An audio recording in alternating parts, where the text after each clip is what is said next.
Expect the best used car deals guaranteed. Visit arnoldclark.com.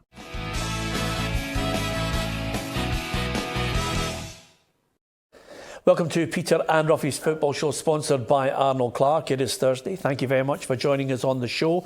Alan Rough and Tam Cowan are with me here in the studio, and we're obviously going to look back at last night's games and ahead to a certain cup final on Sunday.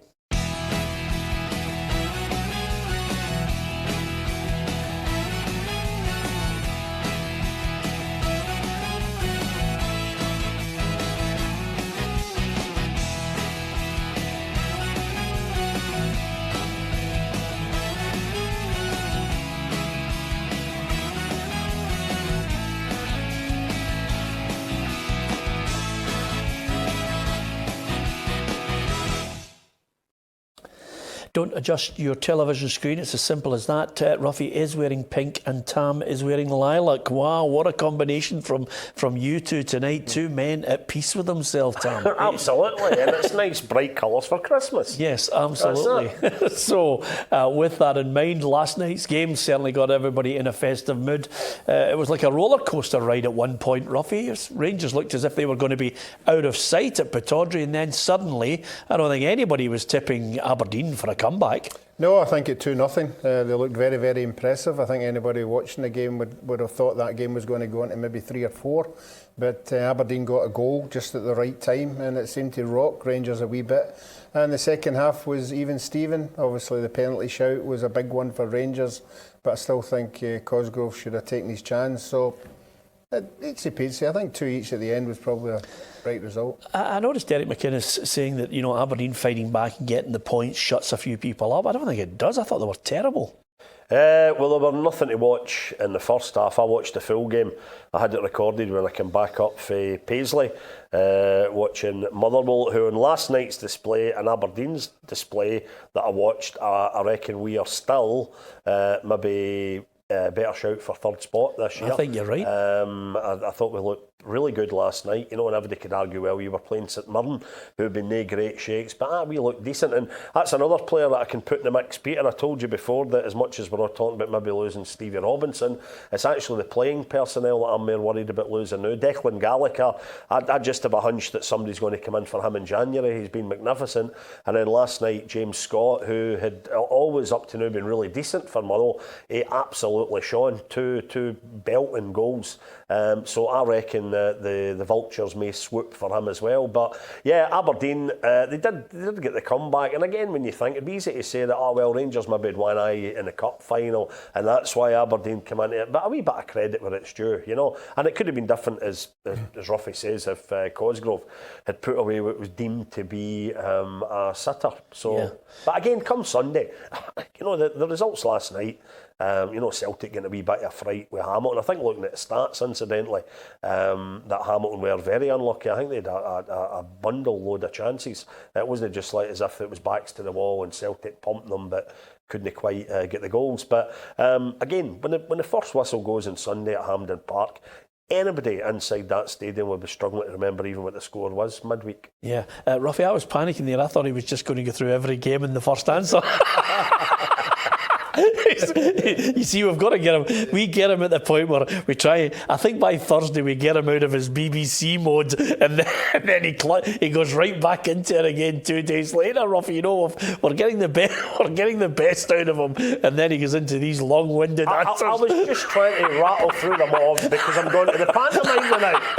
Okay. Yeah, absolutely. So that's all we've got time for tonight. Anyway, on that point, just briefly on the Rangers aspect of it, I thought Rangers should have had a penalty, Roughie. Are you in my camp, or are you thinking, benefit of the doubt with the referee who apologised to Steven Gerrard afterwards? Yeah, I thought it was bang on the line. Again, we talk about referees having to make instant decisions, and he's got to do that.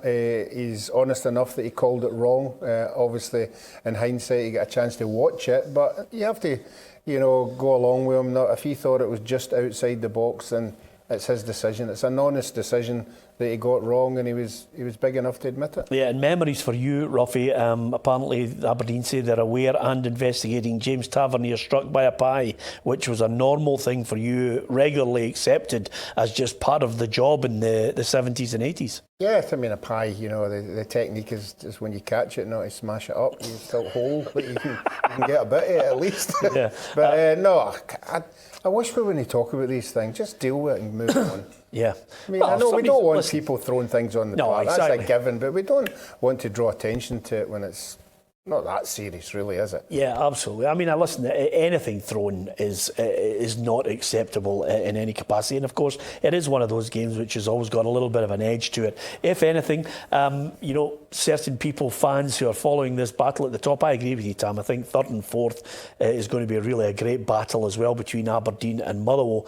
But the top two, suddenly there was a moment, if you were in your house, Tam, there would have been a moment right across the west of Scotland where people would be jumping up and down. OK, it's 2-2 with Rangers, but suddenly Hamilton have equalised over at Celtic Park. It could be a draw, but then Scott Brown intervenes. Absolutely, and yet suddenly there's a 2-point gap. I mean, the Rangers fans, they'd have been more joyous at that particular moment, because a draw at Pittodrie is hardly the worst result in the world. But Celtic, if Celtic had drawn at home to Hamilton, then of course that was a huge shock. But as it turns out, Scott Brown, quite an unlikely match winner, pops up with a second goal for Celtic, and suddenly Celtic are 2 points ahead at the top of the league, and they're all talking about, does that give Celtic a psychological edge going into Sunday? But as I say, I don't think the results last night matter a jot on Sunday. It'll all be forgotten about.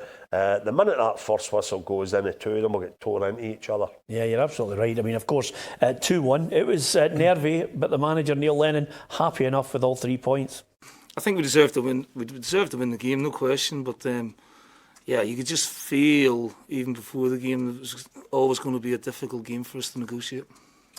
Yeah, I mean, Brian Rice must have been kicking himself thinking. I mean, they always say, Roughie, score a goal and then right after it is the most difficult time to defend that goal that you've scored. Yeah, and I don't have any reason why that should be, because if you're happy with what you've got, you just get everybody behind the ball.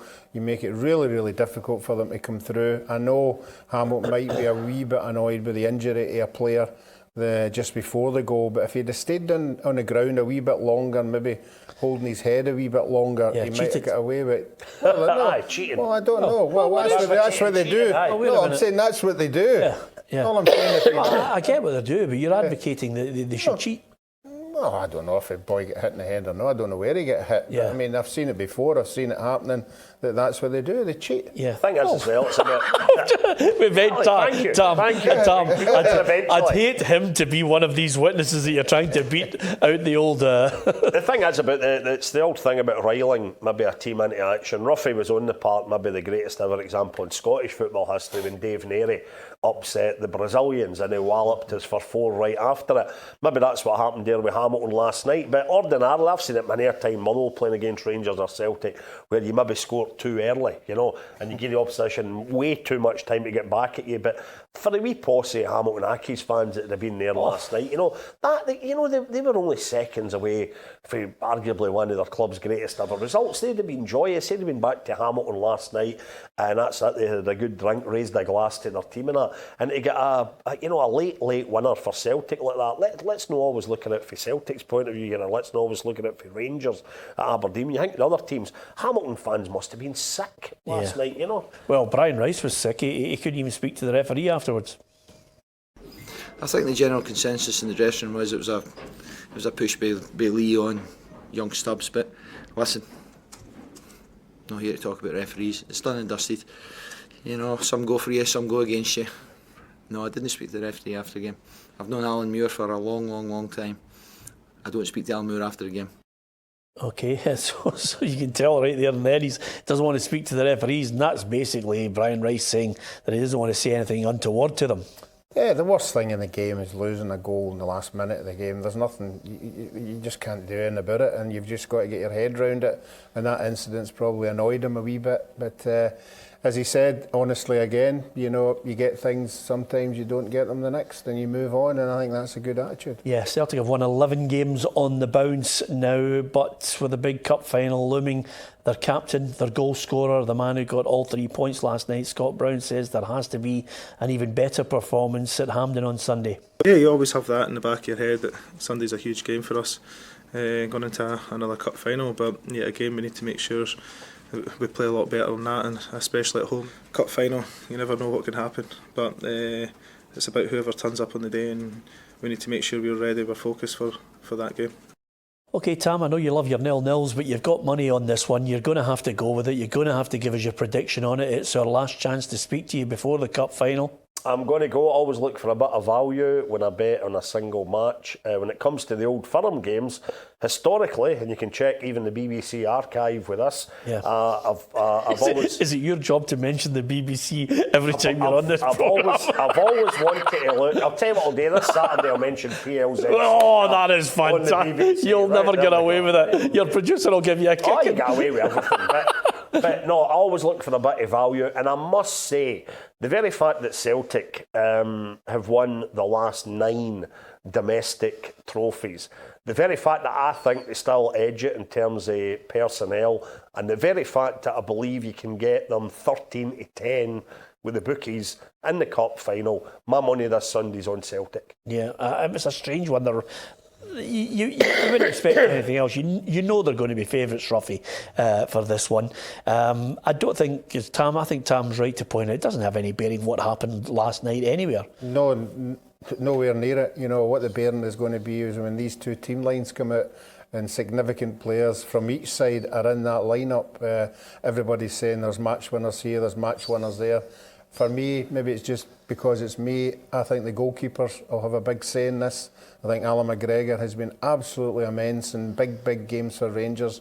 And if he was to turn it on, you know, and make the saves that he's been doing, Rangers might have a chance. But I think Celtic have got far too much in their locker when these big games come around. They just seem to have the ability, if they throw somebody in, if it's a Rodgick or whoever, they just step up to the mark, and they've got big-time players who win big-time games. OK, there were other games last night we want to talk about. Of course, we'll touch again on Motherwell and a rising star. There's quite a few of them in that Motherwell lineup, and we'll touch on Hearts too. But that's all after your chance to win Lionel Messi's signed top.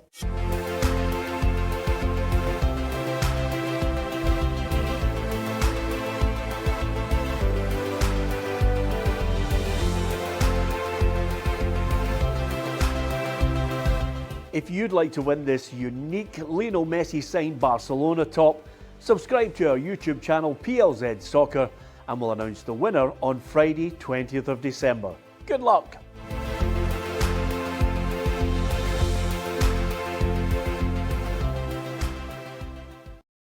Not a bad price, Tam, is it, Lionel Messi? Did I miss that day? When was Messi in? Tuesday. Tuesday, yeah. Just go for a pint of it. Yeah, absolutely. Hey, by the way, Messi, the Ballon d'Or winner for the 6th time, right? Yep. And the ceremony as glamorous could be.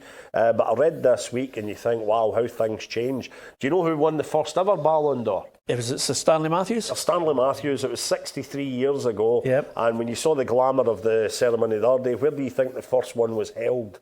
It was it Bolton? It was Blackpool Town Hall. I was close. It wouldn't have been as glamorous as that. Was it Blackpool Town Hall? Blackpool Town Hall. That is sensational. I wonder what the trophy was like. It certainly wouldn't have been like the glamorous one they've got now. Oh, no, it would have been nothing. No, it'd been rubbish. Yeah. And George Formby was here doing an Eric Davidson tribute. I'll buy into that. That's just one for us. Yeah, exactly. Yeah. Listen, for Ballon d'Ors, you know, they probably have the next one before Hearts announce a manager's time. It's just... Oh, what's the latest? Well, the latest is that they're still in negotiations to make sure that the financial aspects of this legal deal, apparently, does it involve Barnsley getting the pay on this one because he was contractually let go by them. You know, it's the most complicated thing ever. The only thing that matters, and I don't think it matters when he comes in, the only thing that will matter is if they keep dragging it on and it costs them and they're in the playoffs, are relegated. Absolutely. They need to get some. They're looking for that bounce, the great bounce that we always talk about with a new manager. Hearts are absolutely crying out for that. Yes. Now, don't get me wrong, as I say, right, we seem to be saying this every week on this show. That's how long it's dragged on. But I'm delighted that it would appear increasingly that Stevie Robinson is not the man that Hearts want, because I was even getting a wee wobble between today and yesterday.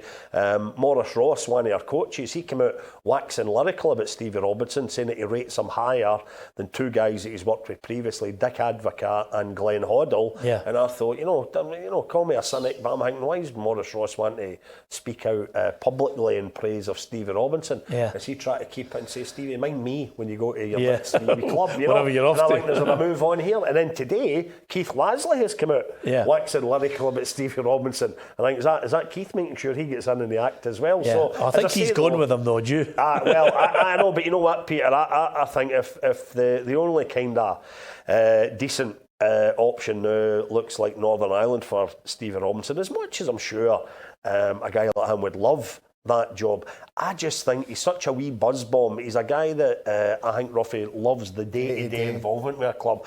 I just do not think he's cut out at all to be an international manager at his age and at this stage of his career. Too early. Yeah, I agree with you on that. As far as Hearts are concerned, they got a draw against Livingston, but Motherwell, well, the great thing about Motherwell and other clubs who follow the blueprint, which is quite simply get them in, try and build a good side, and get them out for a good price so that the club keeps sustaining itself, year in, year out. And they've got 3 or 4 in there, Tam, in your team that I think could easily move on for good money. Absolutely, and in terms of money, I mean, it would appear that St Mirren's ground has been a happy hunting ground for Motherwell, because it was run about this time last year that Jake Hastie really came to the fore.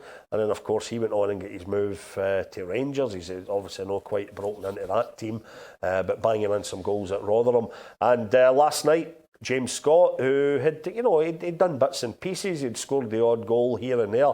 But actually, it was last night that the first time I thought, yep, he's really cemented his place in the starting lineup, and I'll be astonished if he's known the starting 11 against Hearts on Saturday. I thought he was brilliant. There was a maturity about both of his goals. I think the first one, Kenny Dalglish would have been proud of. Yeah. We were talking about Kenny in the show recently. Kenny almost invented that sort of goal, the cutting inside curler, and then the wee curler with the left foot. Yep. And it was pretty special last night for James Scott. So, yep, great performance, and don't let anyone tell you, but it was St Mirren you were playing. We were really good last night, and St Mirren didn't even get a shot out or goal the entire night. Yeah, Kelly St Johnstone, one to forget, 0-0 there. And in the other match, Roughie, you looked at me with disdain when I suggested it could have been a draw up there at Dingwall between Ross County and Hibernian. But in the end, even I got it wrong. Ross County won it. Yeah, and I'm sure the manager will be pulling his hair out already. The inability to see out games, to go up in games and then lose, some crazy goals. Another 2 bad goals last night as well. And that'll be something they'll be looking at. Obviously, McGregor will be coming back soon, but it'll be interesting. I think the Hibs supporters will be interesting to see when January comes what kind of player he needs to see out these games. Yeah, Ross Stewart is like James Scott, another youngster. People are looking at him.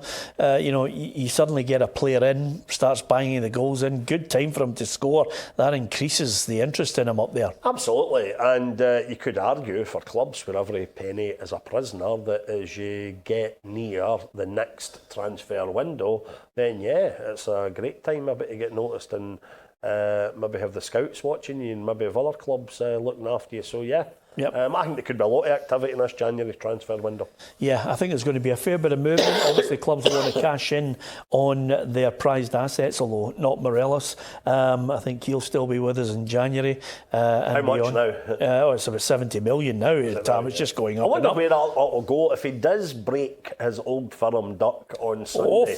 And let's say it's not even like a consolation. Let's say he's the match winner on Sunday. Yes. 1-0 to Rangers. Let's go crazy. 3-0. 3-0 to Rangers. And a hat-trick. Morelos hat-trick. What's the price tag then? Well, he just got... And what would they then think? God, there's interest, man. They'll have got the monkey off their back with a trophy. Yes. So they might twitch then and think, let's say it was 3-0, right? Morelos hat-trick. They think, right, let them go now. Let's say we could get 25 million, you know, but they've still got the league thing. And as I keep saying, without Morelos, I don't think they've got a sniff to winning the league. What they do is, Roughie, they somehow get to 30 million. They sell Morelos early in the January window.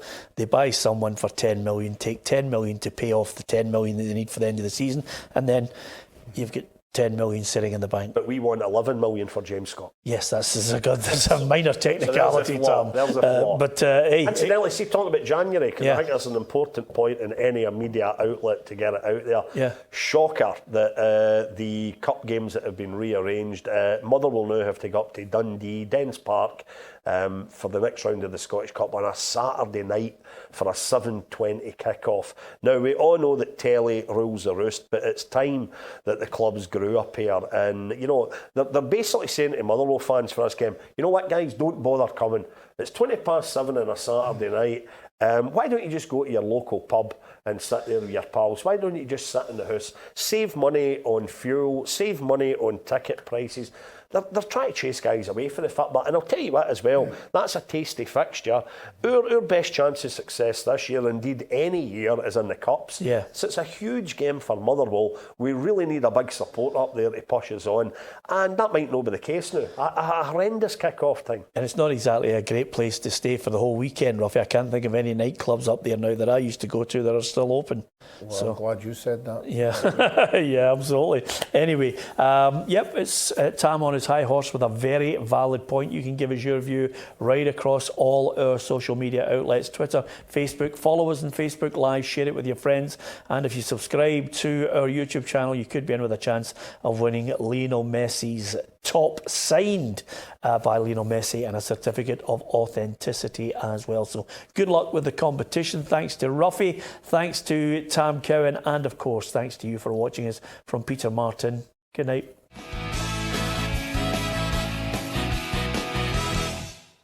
Expect the best used car deals guaranteed. Visit arnoldclark.com.